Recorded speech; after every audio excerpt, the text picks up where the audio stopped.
If 2017 was the year of anything, one could make the argument that this was the year of the comeback. We saw quite a number of franchises make some triumphant returns to form, and kicking off our top 10 is Capcom's welcome return to survival horror in Resident Evil 7 BIOHAZARD. With a first-person viewpoint, engaging story, and clever nods to the games of old while pushing the franchise towards a brand new vision, Resident Evil 7 marked a welcome return to form and function that the series was always known for. I love games that excel in the creative aspect of doing so much with so little, and that is literally the case when it comes to Little Nightmares taking the number 9 spot on our list. With a story that has no dialogue and a rich atmosphere, Little Nightmares is a testament to brilliant design with how much it tells the player with very little. From the use of light and shadow to how wonderful the ambient sound guides you through the creepy environments, and even the background cues to what exactly is going on in its world and story, Little Nightmares is genius in what it brings to video games and game design. Sometimes all it takes is a wonderful and interesting art style to cultivate an idea, and Cuphead, coming in at our number 8 spot, is one that made that attempt and passes with flying colors. With a 1930s art style and some of the most grueling side-scrolling shooter gameplay not seen since the heyday of the 16-bit era, Cuphead is a testament to something we always love seeing in video games, taking an old concept and bringing it into today's time with today's technology and tools. Our number 7 entry highlights that concept as well, bringing the DNA of the classic arena shooter such as Quake and Unreal Tournament and mixing it with the best of the hero shooter, Lawbreakers kicks in the door and flings bullets into your face while downing several beers and stealing your dinner. We had to highlight this one just because of how flawless the execution of design was in this game. We're suckers for hardcore multiplayer shooters and have been missing this style of game for a long time. So it was welcome to see the master of the genre come in and do it again with this title. If you haven't played Lawbreakers and are a shooter fan from the old school days, this one is for you. The open world genre got a lot of love this year, but very few titles did anything of note to push these games into new territory. While it isn't the only open world game on our list, we had to include this game in our number 6 spot for doing what makes the open world genre great, while also attempting to fix the problems it also has. Horizon Zero Dawn falls into classic open world tropes, which would often hinder other games of its ilk, but makes up for it with brilliant world building and storytelling. Every single mission does something to teach you about the game world, its inhabitants, why the trees look the way they do, everything. It's this attention to detail that makes Horizon stand out, despite being stifled by clinging too closely to the things that tend to hold other open-world games back. Sometimes, serendipity is the best muse. Furthermore, when the right circumstances align and a publisher has the courage to double down on the message, we get products like this one. Though unintentional, given the history of the series and the events that ran concurrently with the end of the final game's development cycle, taking a political point from World War II and putting it into today's heated climate was bound for controversy. Sometimes video games are at their best when they reflect the times, even when they feature a take on a story or event that has already happened in history. Wolfenstein 2: The New Colossus holds the mirror up with gritted teeth and bruises, and dares to highlight not just the brutal reality of fascism and war, but the effects it can have on people and how they live their lives. It's rare when a violent video game can utilize its violence as an art form, but thanks to smart storytelling and top-quality gameplay, Wolfenstein 2 delivers all that and more.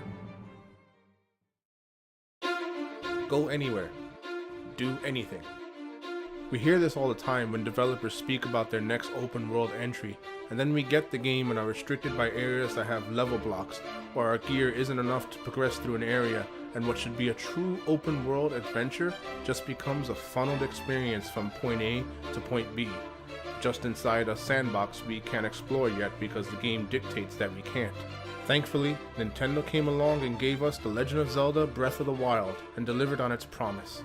While the stylistic choice of narrative didn't win us over, Breath of the Wild does more for the open world genre than any other title released this year, showcasing that it's okay to trust the player to do as they wish within the confines of their game world. By allowing us to truly go anywhere and do anything, we could get lost in the world of Hyrule and test the limits of our in-game capabilities to our heart's content. Narratives in gaming are an ever-important part of the medium, as many of our top choices illustrate. This is not just in the story they tried to tell, but in the impact of said story. Sometimes, a game comes along and offers a metaphorical take on something normally not found in gaming that portrays a theme in a different light. That is the case with our number 3 entry, Rhyme, and its message on the stages of grief. Using the puzzle platform style of games like Ico and The Last Guardian, and blending it with the art style reminiscent of Journey and Abzu, Rhyme starts off innocently enough with an almost fairy tale-like beginning. Clever visual cues, background art, and music serve to highlight a much deeper desire to tell you a much more involved story. It isn't until the game's tear-inducing and heartbreaking finale that you realize exactly what it is you just played through. And when you put the controller down, it'll make you want to hug a loved one that much tighter.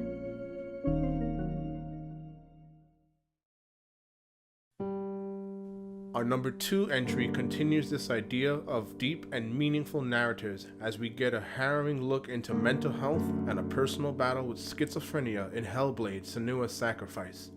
Developed by Ninja Theory, the esteemed developers of games like Heavenly Sword, Enslaved: Journey to the West, and more recently Devil May Cry Reboot, Hellblade is their latest tour de force. Following a young woman's personal battle with her inner demons and set within a Viking backdrop and Norse mythology, Senua's journey into confronting her madness and the armies of Hela blend together to deliver one of the best games you can play through in 2017. Hellblade also served to showcase that it's genuinely possible to produce a AAA gaming experience and release it at a fraction of the price, sending a clear message that we hope other developers follow.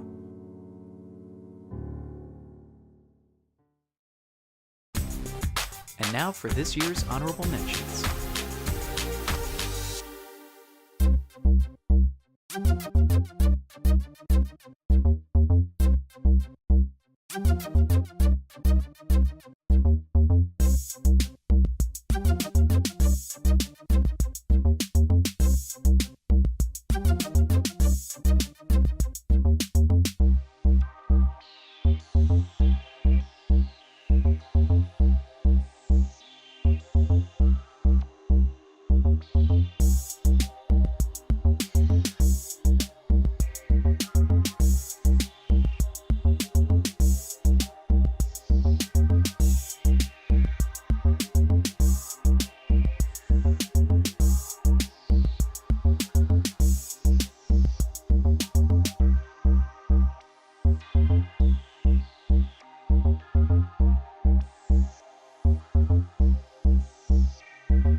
Game of the Year.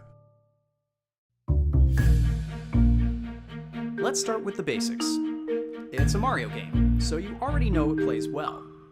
And this time around, there is no gimmicky water jetpack or motion control only maneuverability. No, the capture mechanic feels natural, and it allows Mario to do clever new things in his game while forcing us as gamers to think outside the box to obtain that next moon or beat a boss. On top of that, the sheer vastness of content in Super Mario Odyssey is something that Nintendo is obviously making its thing this generation. What began with The Legend of Zelda Breath of the Wild gets finished out with Nintendo's true magnum opus. A full-fledged title that embraces the nostalgia factor Nintendo loves to throw into all its games, combined with the technical prowess and features of modern gaming. Super Mario Odyssey stands as a bright and welcome visage to the industry, and a reminder that sticking to the roots while embracing new designs still works. That just running and jumping can be as innovative now as it was back then.